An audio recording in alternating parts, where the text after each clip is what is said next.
Hi, welcome back to Maple Musings. Today we will be reviewing my farm shop.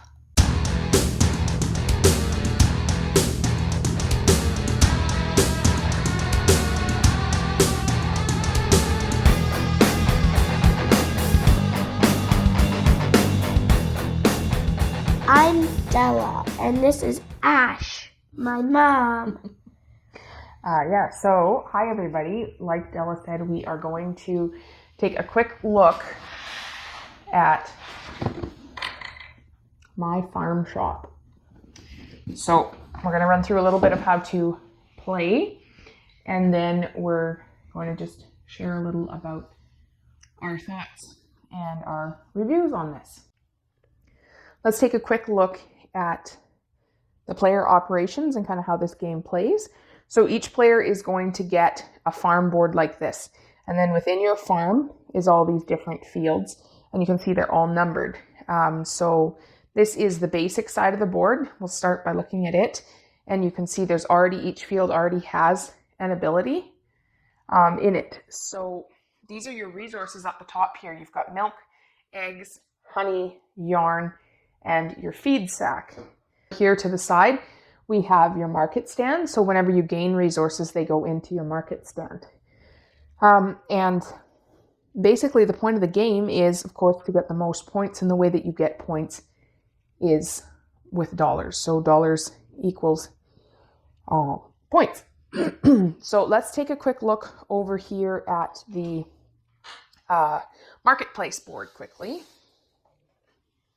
So here's your marketplace board. So this is one board that's shared by all players.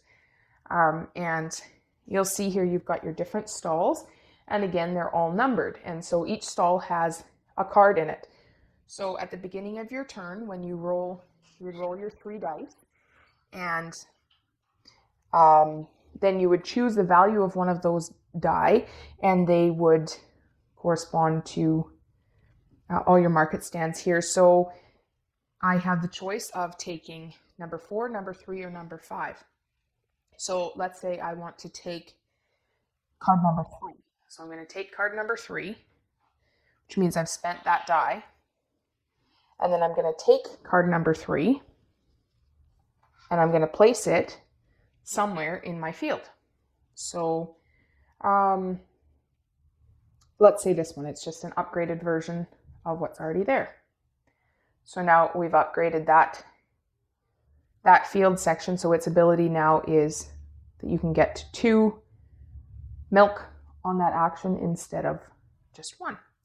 So now with your remaining 2 die, you're going to add those together. So in this case, the value of the 2 die will add up to 9. So you can activate field number 9. Now, on your turn, you get to spend the die to take a card from the marketplace. On every turn, the value of the 2 remaining die, which activates a spot, it will activate that same field on every player's farm. So not every player is going to have the same actions on every numbered field, but it would activate, in this case, it would activate field number 9 on every player's board. So the player will get whatever the action is on number 9. Now, say you wanted to activate field number 10 instead, what you would do is you would spend one of these feed bags and you would activate number 10. So it's manipulating the value of the die. Endgame is triggered when you run out of market cards. So when the last market card is put into the marketplace, you finish out the round, depending on who first player is. So that is your basic player side. Now, if we flip it over, we have a slightly more complex version. You still keep your market stand there. You can see there's a couple fields that are empty. Otherwise, everything is pretty much the same. Now, in the more complex version, in our marketplace, we are now going to have a farmer. So he's going to take up one of the market stalls, like so. So now we're going to look at quickly the farmer tiles. The way that you gain these tiles here is in your marketplace. So in your marketplace, remember I showed you this farmer card here. So when it is your turn and you're taking a card from the marketplace, you can opt to take the farmer card instead of one of these other market cards. And so then this just gets set it actually gets set on the top of the market card pile. So we'll say this is our market card pile here. This would get set on top of it. And you would continue on. So what this farmer allows you to do is it allows you to select any 2 transportation tokens from the pile. So here's my little pile over here. So I can pick any 2 that I want. So I'm going to take 2 of these. Then what would happen is this farmer card, it always needs to stay somewhere in the marketplace. So then you get to choose, it's going to replace one of the other market cards there. So I'll say it's going to take spot number 1.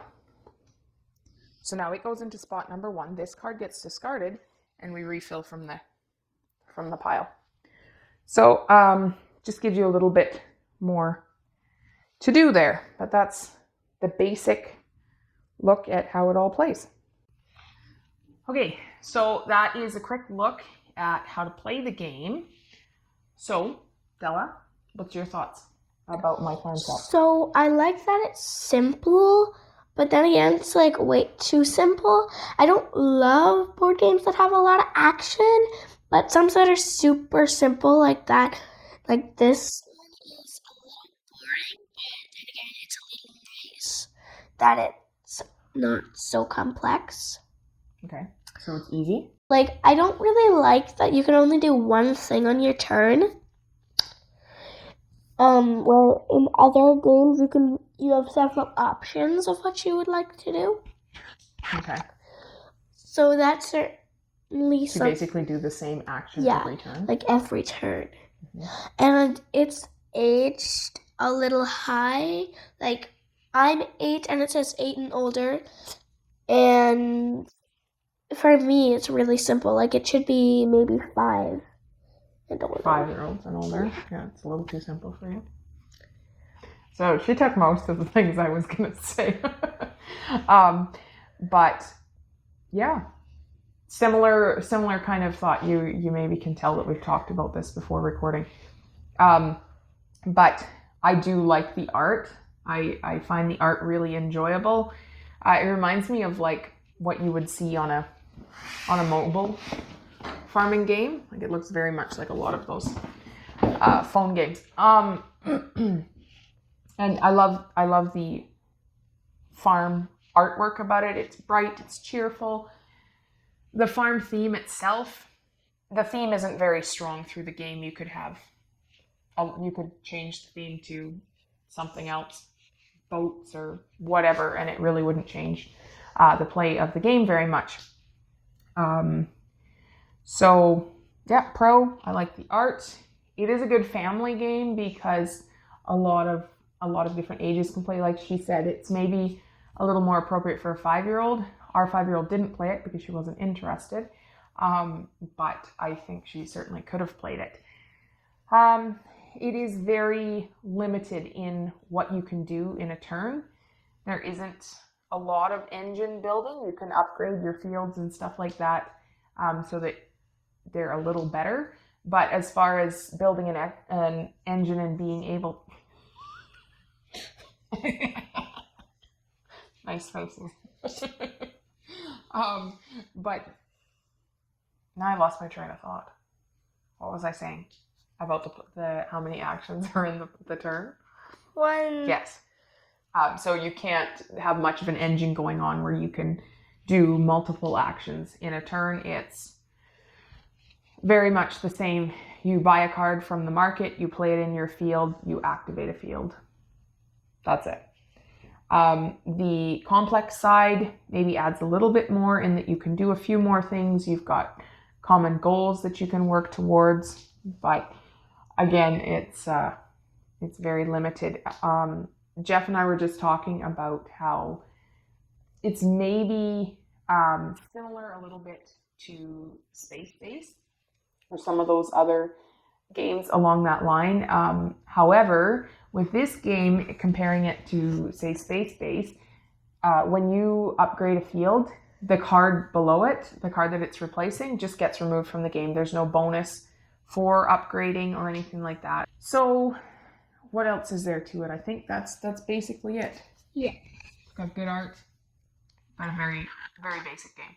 So it depends on what you're looking for in a game. For us, it's not one that we're probably going to play again because, like I said, we have Space Base, we have more than a few other options for this similar style game. So, thank you for watching.